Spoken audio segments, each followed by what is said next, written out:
barkada sa sunog na sumiklab doon sa Quezon City kagabi. Upang silipin ang sitwasyon doon, may balita live si Rose Andrea. Hirapan yung pag-apula ng mga bumbero sa malaking sunog na sumiklab sa dalawang compound dito po yun sa Quezon City.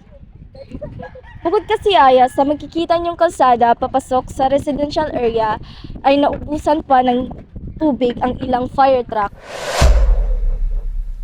Nilamon na naglalagablab na apoy ang magkadikit na bahay sa Adelta Compound at Vargas Compound sa Barangay Culiat sa Quezon City, bandang alas 7 ng gabi. Ang ilang bumbero pumesto na sa bubong ng mga bahay. May naitala ring pagsabog hanggang sa lalong lumaki ang apoy na itinaas ng Bureau of Fire Protection or BFP sa ikalimang alarma ang sunog. Ibig sabihin kailangan ng rumisponde ng 30 fire truck ng BFP. Bukod sa mga volunteers, sa bakanting lote naman malapit sa nasusunog na bahay, nagbuga ng tubig ang mga bombero. Ang iba ay umakyat na sa mga nakaparadang sasakyan. Bayanihan naman ang karamihan sa pagsalba ng kanilang mga gamit mula sa mga damit at mga motor. Iniligtas din ang mga hayop. Kwento ng residente, mabilis na lumaki ang apoy. Nagpapanik na po kaya lumabas na po din kami sa bahay namin at doon namin nakita na umuusok na din po pala ang taasan ng bahay namin. Ubos di na baling manakawan, wag lang masunugan. Hirap talaga wala tayong magagawa.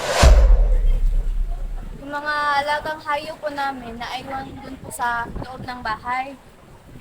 Parang mga tao na rin po yun. Sa kasabiang palad nga lang, hindi po namin nakuha ni isang hayop po namin. Sa pagtataya ng mga taga-barangay, halos 200 na pamilya ang naapektuhan ng sunog. Inaalam pa daw kung ilang bahay ang natupok. Nagpapatol, Rose Ann Norca.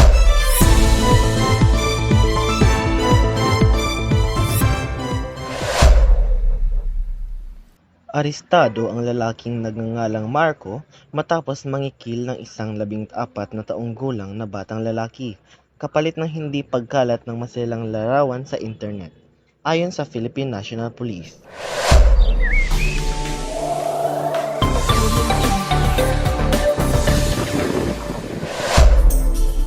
Alamin natin ang bigay na panahon mula kay President Meteorologist Fatima Mesa.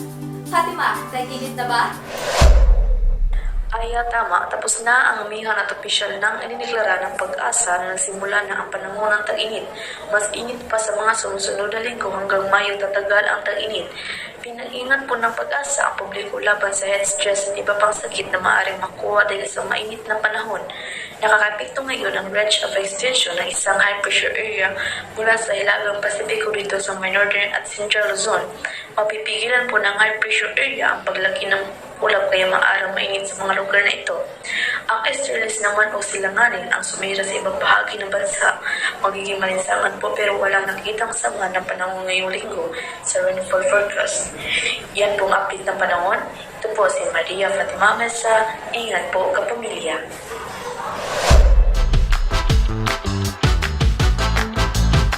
Mga kasakto, it's time para malaman ang latest sa inyong favorite celebrities dito sa Showbiz Ganap. Ganap number 1, hindi masyado magandang update. Kasabay ng birthday ni Kim Chiu ay na-ospital naman ang kanyang kapatid. Sa social media, humingi si Kim ng dasal para sa kanyang ate Lakam. Ganap number 2, kasama sa music video ng Saan ni Maki ang kapamilya actress na si Karina Bautista. Mapapanood ito sa YouTube channel ng Tarsier Records.